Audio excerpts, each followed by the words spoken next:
పిలుపుకు ఇంత పెద్ద ఎత్తున ఇచ్చేసిన టీఆర్ఎస్ పార్టీ కుటుంబ సభ్యులందరికీ ముందుగా నేను శిరస్సు ఈరోజు భూపాల్పల్లిలో జరుగుతున్నటువంటి దీక్షా దివస్ సన్నాహక సమావేశానికి గౌరవ సభాధ్యక్షులు ఈ నియోజకవర్గ అభివృద్ధికి ఎనలేని కృషి చేసిన గౌరవ పెద్దలు మనందరి అభిమాన నాయకులు మాజీ శాసనసభ్యులు అన్న గంటా వెంకటరమణారెడ్డి గారు, గౌరవ మున్సిపల్ చైర్మన్ గారు సోదరి వెంకటరాణి సింధు గారికి, గౌరవ వైస్ చైర్మన్ గారికి, గౌరవ మండల పార్టీ అధ్యక్షులకు, గౌరవ కౌన్సిలర్లకు, గౌరవ మాజీ జెడ్పీటీసీలకు, గౌరవ మాజీ ఎంపీలకు, మాజీ గౌరవ సిటీ అధ్యక్షులకు, వేదిక మీద ఉన్న పెద్దలకు, ఈ సభను విజయవంతం చేయడానికి చేసిన మా అన్నదమ్ములు, అక్క చెల్లెళ్ళు, కుటుంబ సభ్యులందరికీ, అలాగే మా మీడియా సోదరులు, ప్రింట్ మీడియా, ఎలక్ట్రానిక్ మీడియా సోదరులందరికీ పేరుపేరున నమస్కారం. 29వ తారీఖున రాష్ట్ర వ్యాప్తంగా దీక్షా దివస్ని మనం ఎప్పుడు నిర్వహిస్తాం. అది ఇంకా గొప్పగా ఘనంగా నిర్వహించాలనేది మన మాజీ ముఖ్యమంత్రి, మన అందరి ప్రియతమ నాయకులు కేసీఆర్ గారు, మన వర్కింగ్ ప్రెసిడెంట్ కేటీఆర్ గారి ఆదేశంలోని ఇవాళ మనం ఈ సన్నాహక సమావేశం నిర్వహించుకుంటున్నాం. నాకు చాలా సంతోషంగా ఉంది. నన్ను కూడా వేసిందంటే ఎక్కడ వేసినా అని చూసుకుంటే భూపాల్పల్లి. అబ్బా మనం చెప్పుకోవచ్చు, ఆ రోజు అధికారంలో ఉన్నప్పుడు, మంత్రిగా ఉన్నప్పుడు అందరితో కలిసి అనేక కార్యక్రమాల్లో మీ కుటుంబ సభ్యులుగా నేను ఇక్కడ పాల్గొనడం. మళ్ళీ అందరి తోడుగా నన్ను ఇక్కడ వేసారు. చాలా రోజుల తర్వాత మళ్ళీ పుట్టింటికి వచ్చినట్టుగా ఉంది. అన్న రోజు భోజనానికి పిలిచేవారు. మన అందరం కూడా ఇక్కడ కలిసి అనేక కార్యక్రమాలు నిర్వహించుకున్నాం. అలాగే ఈ భూపాల్పల్లి జిల్లాకు చరిత్ర ఉంది. ఈ భూపాల్పల్లి జిల్లా తెలంగాణ ఉద్యమానికి స్ఫూర్తి అయినటువంటి ప్రొఫెసర్ జయశంకర్ సార్, కేసీఆర్ గారి గురువైన జయశంకర్ సార్ యొక్క పేరు మీద ఏర్పడినటువంటి జిల్లా ఇది. నిజంగా ముందు దీక్షా దివస్లో మాట్లాడే ముందు రేవంత్ రెడ్డి గారి పరిపాలన ఎక్కడికి వచ్చింది అని అంటే ఈ భూపాలపల్లి జిల్లాయే రేపు భవిష్యత్తులో ప్రశ్నార్థకం కాబోతా ఉంది అని చెప్తా ఉన్నాడు. ఈ 33 జిల్లాలు దండగా వీటిని సమీక్షించుకున్నా, వీటి మీద కమిషన్ వేస్తాను. నేను పార్లమెంటుకో జిల్లా అయితే సరిపోతుందని నా అభిప్రాయం అని ఇప్పటికే చెప్తూ ఉన్నాడు. మీరు చూస్తుంటారు. అంటే రేపు భూపాల్పల్లి జిల్లా పరిస్థితి ఏంటో కూడా మరి ఇక్కడున్న కాంగ్రెస్ శాసనసభ్యుడిని, కాంగ్రెస్ పార్టీ నాయకులను మనం అడగాల్సిన అవసరం ఎంతైనా ఉంది. మరి ఇంత గొప్ప చరిత్ర కలిగినటువంటి భూపాల్పల్లి జిల్లా మరి కేసీఆర్ గారి నాయకత్వంలో బ్రహ్మాండంగా అభివృద్ధి చెందింది. అనేక ఉదాహరణలు నేను మీ శాసనసభ్యుడు గతంలో తెలుగుదేశం పార్టీలో ఉన్నప్పుడు నేను కూడా కలిసి పనిచేసినాం. కానీ నేను ఒకటే, చాలా విషయాలు మనం మాట్లాడుకున్నాం. నేను సూటిగా అన్న చాలా విషయాలు చెప్పింది. ఇప్పుడే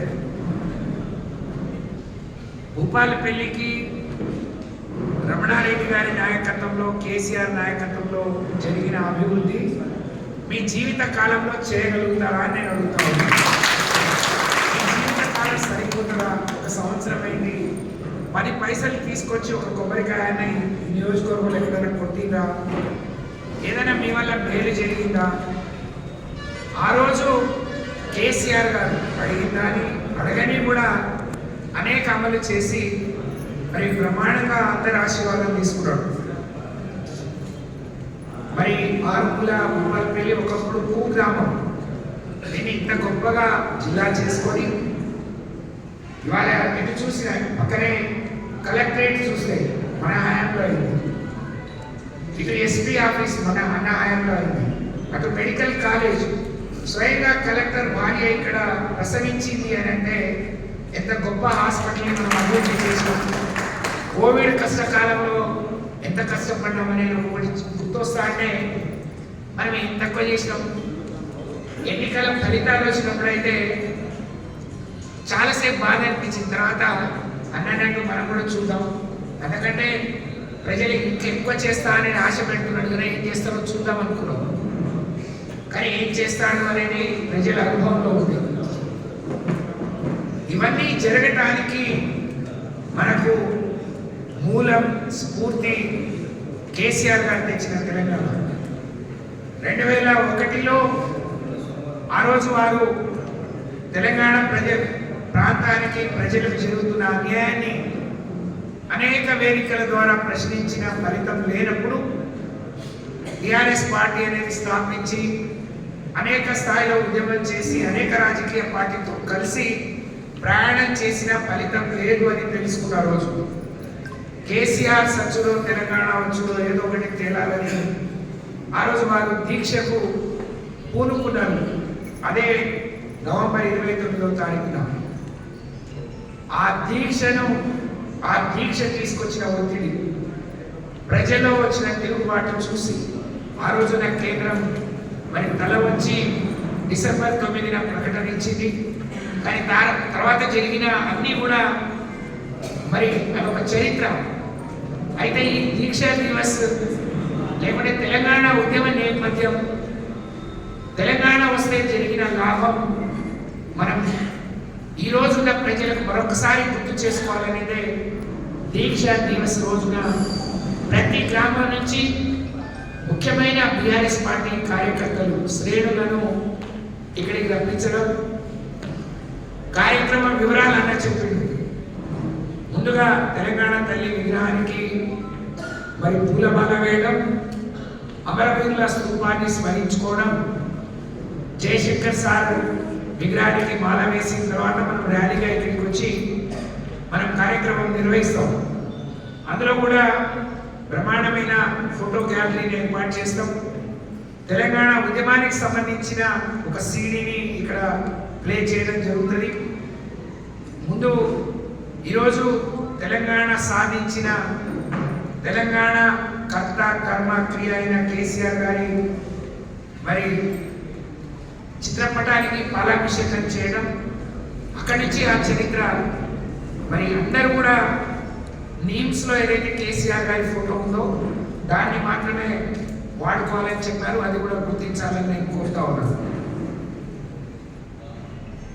కేసీఆర్ గారు మరి తెలంగాణ ఉద్యమం మొదలుపెట్టే రోజు లేదా దీక్షా దివస్ మొదలుపెట్టే నాటికి అప్పుడప్పుడే పుట్టిన బిడ్డలు, అప్పుడే పాలు తాగుతున్న బిడ్డలు ఇవాళ 15 ఏళ్ళు దీక్షా దివస్ మొదలుపెట్టి రేపు ఎన్నికల నాటికి 15 ఏళ్ళు నిండి వాళ్ళకు ఓట్లు వస్తాయి. వాళ్ళకి చరిత్ర తెలియాల్సిన అవసరం ఉంది. కొంతమంది మూర్ఖులు, కొంతమంది చరిత్ర తెలియని వాళ్ళు దీన్ని వక్రీకరించి మాట్లాడుతున్నారు. మొన్న అన్నట్టు మాన్కోట్లో మేము కేటీఆర్ గారిని ఆహ్వానించి దీక్ష చేపట్టకపోతే అక్కడ ఉన్న కాంగ్రెస్ నాయకులు మాన్కోట రాళ్ల మహత్యం తెలియని కేటీఆర్ ఇక్కడికి వస్తాడు అని చెప్పింది. అంటే ఎంత మూర్ఖులు అంటే ఆ రాళ్ళు ఎవరి మీద పడ్డాయి, ఆ రాళ్ళు వేసింది ఎవరు, రాళ్ల దెబ్బలు తిన్నది ఎవరు, ఆ చరిత్ర, ఆ రాళ్ల దెబ్బలు తిన్న చరిత్ర ఆ రోజున అక్కడ ఉన్న నాయకులు.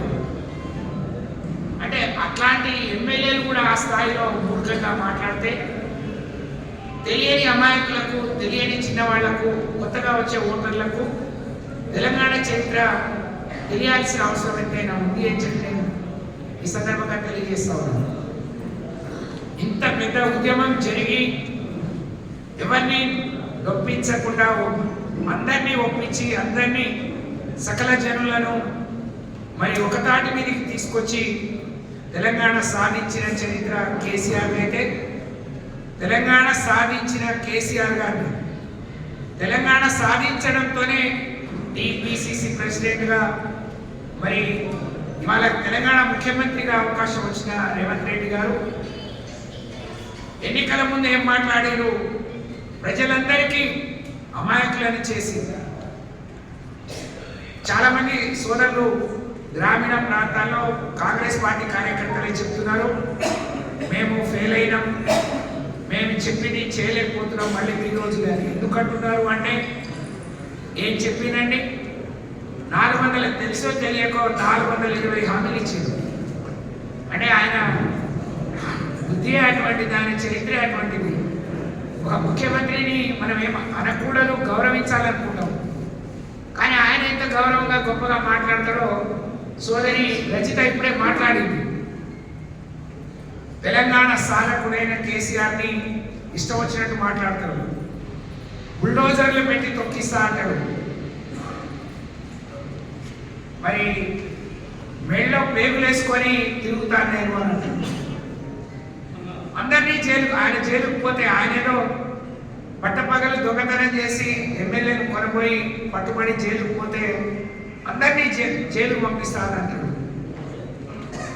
మరి ఆయన ముఖ్యమంత్రిగా మాట్లాడతాడా లేకపోతే ఒక వీధి రౌడీలాగా మాట్లాడతాడా మనకు అర్థం కాదు. ఇవాళ ఎంత దుర్మార్గం అంటే మన ఊర్లోనే ఫెయిల్ అయిందని మనం అంటున్నాం. అన్నట్టు సొంత నియోజకవర్గంలో కూడా ఫెయిల్ అయింది. ఇవాళ ఒక ఇంటర్వ్యూలో నేను 27 సార్లు ఢిల్లీకి వెళ్తే నేను నిధులు తీసుకురావడానికి పోయినా తప్ప వాళ్ళలాగా కాళ్ళు పట్టుకోవడానికి మేము ఎవరు కాళ్ళు పట్టుకుంటాం? మా అధిష్టానం తెలంగాణ ప్రజలని కేసీఆర్ 100 సార్లు చెప్పింది.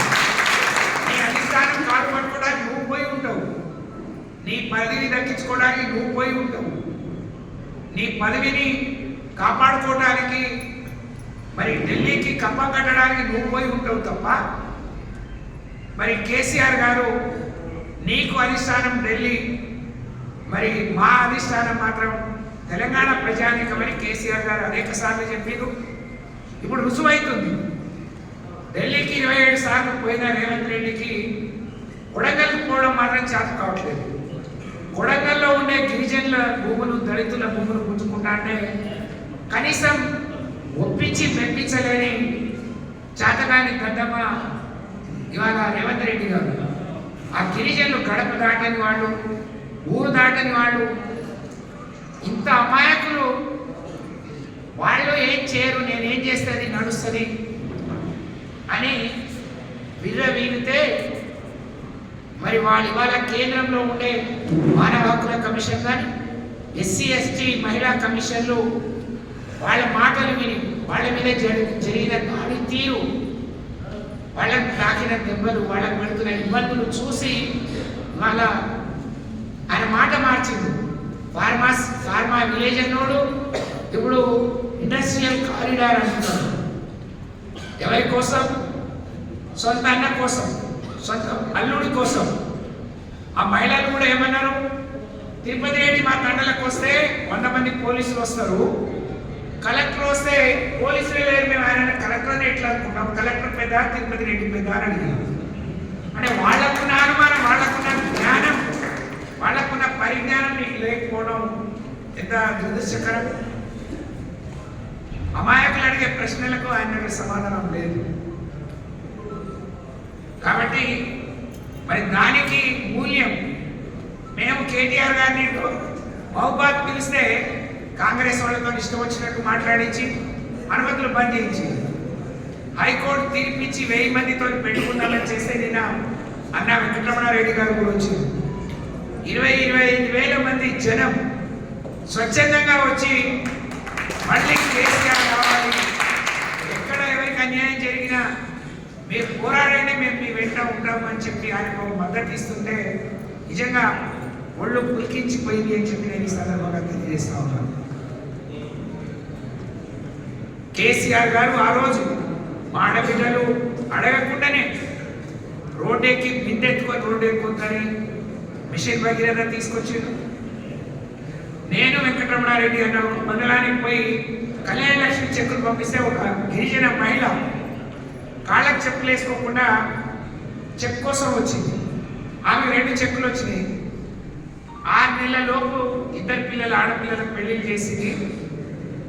ఎండ కొడతాన్ని చెప్పులు వేసుకురాలేదేందమ్మా అంటే, నేను మొక్కుకున్నా, నా భర్త చనిపోయిండు, 2 ఆడపిల్లలు, 1 మగ పిల్లోడు, వయసు వచ్చిన పిల్లలు ఉన్నారు, ఎక్కడ అప్పడుతుందో, ఎక్కడ మా దగ్గరికి వస్తుందో అని ఇటు నా పుట్టింటోళ్ళు అటు పాలోళ్ళు కూడా ముఖాలు చాటేసిరు.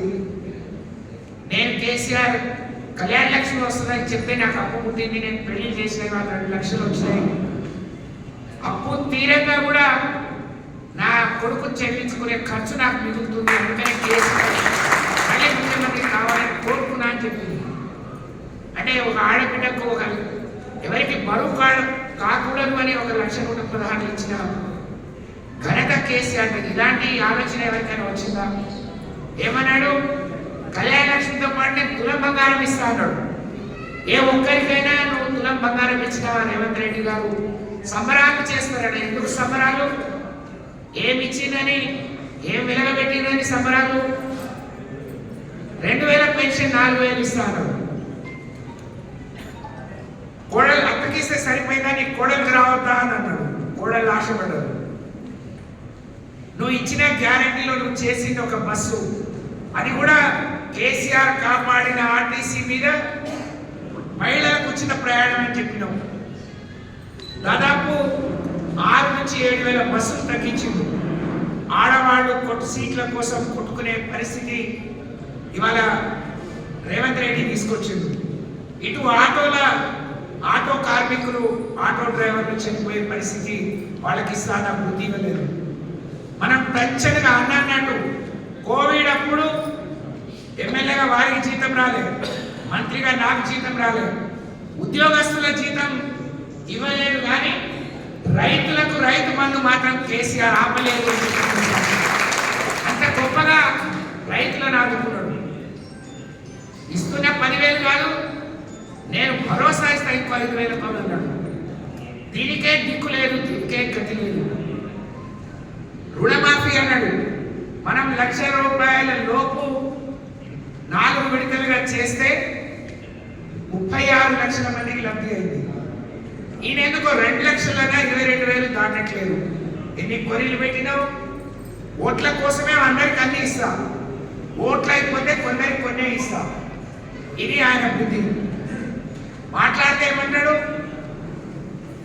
ఈ రాష్ట్రాన్ని కేసీఆర్ అప్పుల పాలు చేసిందని చెప్తాడు. అంత సోయి లేకుండా ఉన్నావు. ఒక రాష్ట్రం బడ్జెట్ పెడితే బడ్జెట్ ఎక్కడి నుంచి పెడుతున్నారు, ఎంత ఆదాయం రాష్ట్రం నుంచి వస్తుంది, ఎంత అప్పులు చేస్తున్నారు అనేది ప్రతి సంవత్సరం మార్చిలో కాగు నివేదిక ఇస్తుంది. మరి దున్నపోతే ఏంటంటే దొడ్లో పట్టేయమన్నట్టు ముఖ్యమంత్రి అయితా అని నోటికొచ్చిన వాగ్దానం చేసినావు, కానీ రాష్ట్రం నుంచి వచ్చే ఆదాయం ఎంత, ఖర్చు ఎంత, ఏమి ఇవ్వగలుగుతానే సోయి లేని మాటలు మాట్లాడి వాళ్ళ నీ అసమర్థత పాలన వల్ల, నీ చాటవారి పాలన వల్ల, ఏ మంత్రి నీలాగా నీతో కలిసి పనిచేయకపోవడం వల్ల రోజు రోజు మరి నీ ఆదాయం పడిపోతా ఉంది. నీ నిర్ణయాలు చూసి ఇవాళ గ్రామీణ ప్రాంతాల్లో రిజిస్ట్రేషన్ జరగట్లేవు. హైదరాబాద్లో హైడ్రాని మొదలుపెట్టిండు. గొప్ప గొప్ప వాళ్ళకు నోటీసులు ఇచ్చి డబ్బులు వసూలు చేసి ఢిల్లీకి పంపిండు. కానీ అమాయకులైన ఆ మూసి బాధితుల మీద పడ్డాడు.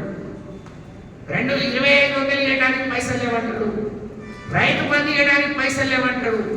ఇవాళ ఆంధ్రజ్యోతిలో ఒక స్టోరీ వచ్చింది.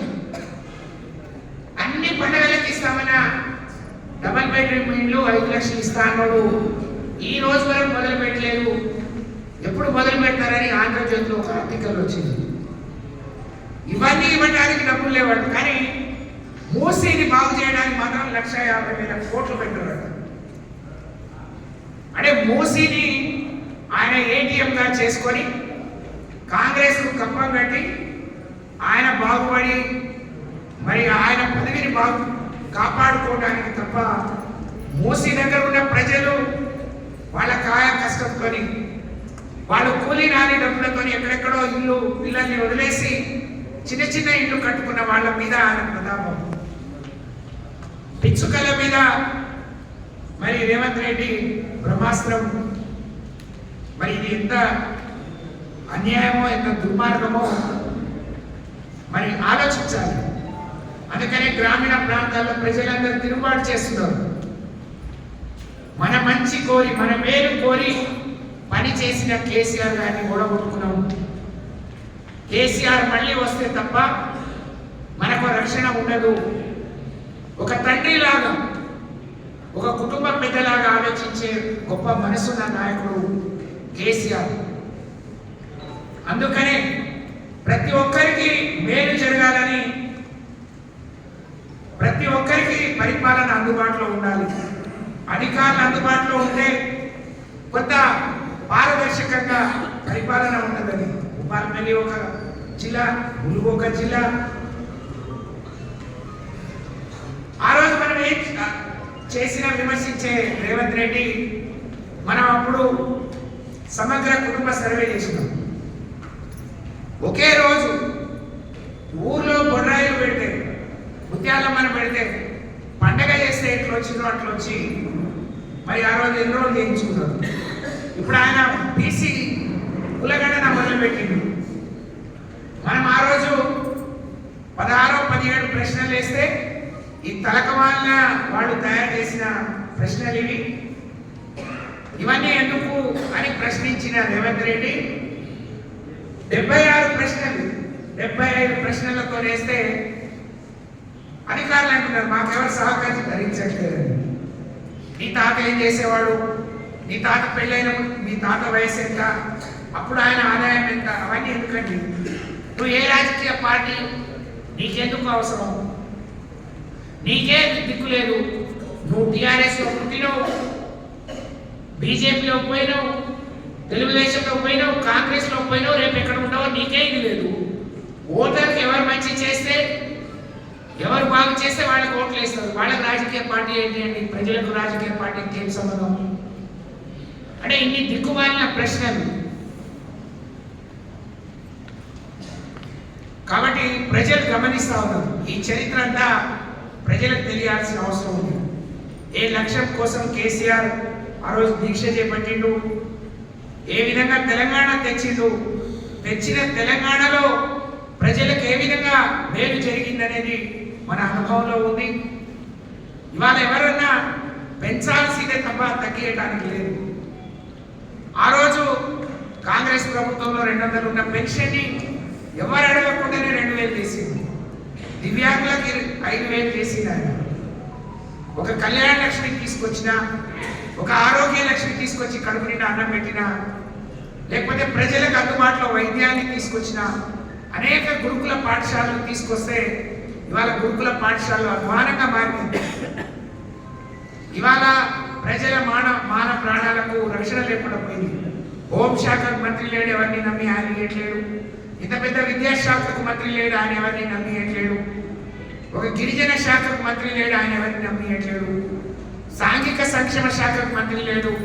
మంత్రివర్గాన్ని ఏర్పాటు చేసుకునే శక్తి కానీ సామర్థ్యం కానీ కూడా ఆయనకు మరి లేదు అని అంటే ఈ పరిపాలన ఏ విధంగా ఉండబోతుంది అనేది మనం అందరం కూడా అర్థం చేసుకోవచ్చు అని చెప్పి నేను తెలియజేస్తా ఉన్నాను. కాబట్టి మీ అందరికీ నేను విజ్ఞప్తి చేస్తా ఉన్నాను, టీఆర్ఎస్ పార్టీ కుటుంబ సభ్యులుగా, రేపటి ఈ దీక్ష దివస్ని ఒకే దగ్గర నుంచి మనం ఎక్కువ మందికి తరలించవచ్చు. అది కాదు ఉద్దేశం.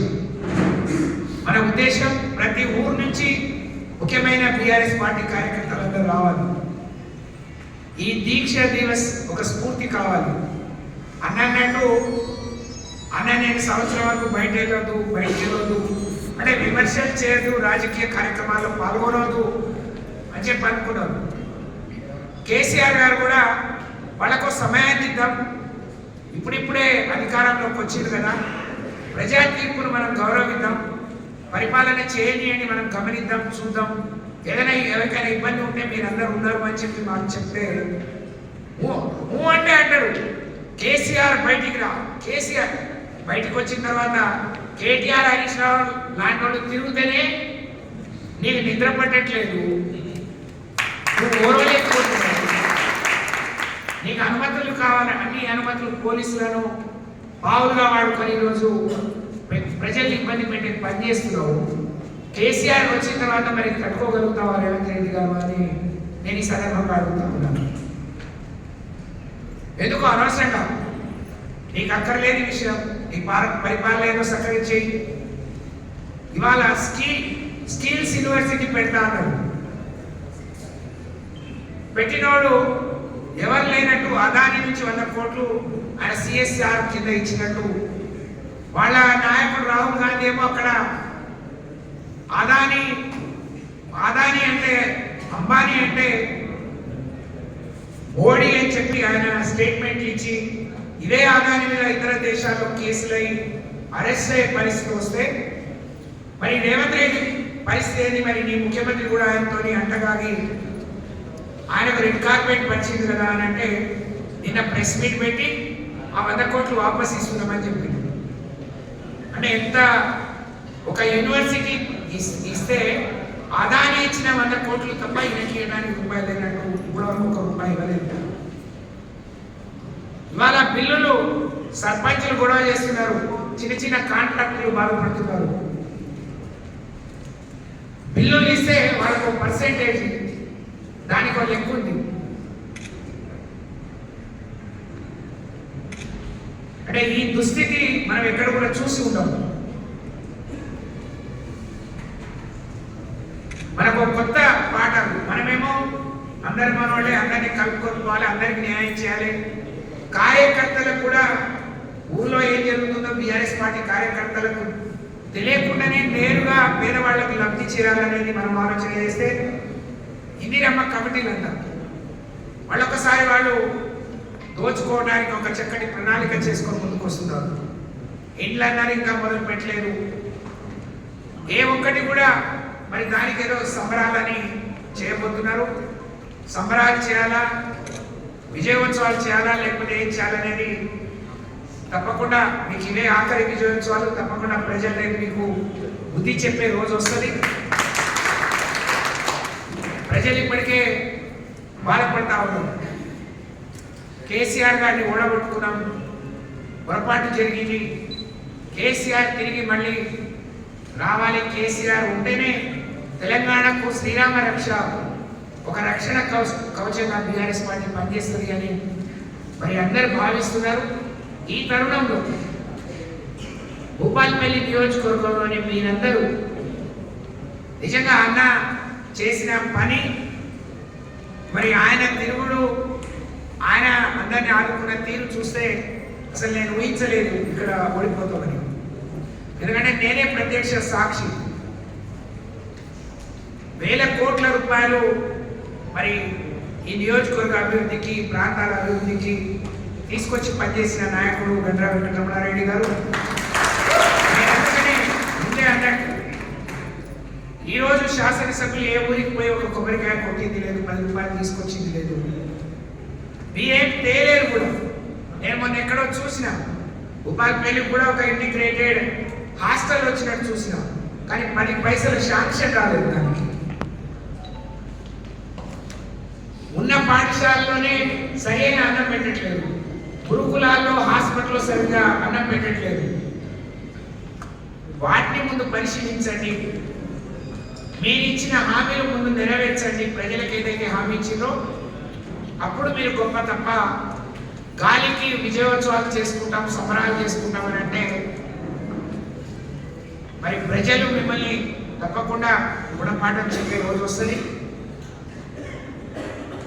మరి నేను ముఖ్యంగా భూపాలపల్లి నాయకులను, కార్యకర్తల్ని వేడుకునేది, మా అన్నలు రేపటి 29వ తారీఖు దీక్షా దివస్కి వాళ్ళు తీసుకొచ్చే కార్యకర్తల సంఖ్య చెప్పారు. 2000 తగ్గకుండా మనం కార్యక్రమం నిర్వహిస్తాం. గౌరవ మాజీ శాసనసభ్యులు నేను అందరికీ ఇక్కడే భోజనాలు ఏర్పాటు చేస్తాను, పొద్దునే వస్తారు కాబట్టి భోజనం చేసిపోవాలి అని చెప్పి వారు భోజనాలు కూడా పెడుతున్నారు. మరొకసారి వారికి ధన్యవాదాలు తెలియజేసుకుంటూ ఈరోజు ప్రజలు చర్చించుకుంటున్నారు రేవంత్ రెడ్డి పాలన ఎలా ఉండే, కేసీఆర్ పాలన ఏ విధంగా ఉండే అని చెప్పి బేరీజు వేసుకుంటున్నారు. తప్పకుండా మనం పిలిస్తే మనతో కలిసి రేపటి ఉద్యమానికి, రేపటి కార్యక్రమాలకు తప్పకుండా వాళ్ళు వస్తారు. కాబట్టి వాళ్ళందరినీ కూడబెట్టుకొని ఈ దీక్షా దివస్ని మీరు జయప్రదం చేయాలని కోరుకుంటూ, ఆ రోజు మన రాజకీయ ప్రసంగాలు ఉండవు.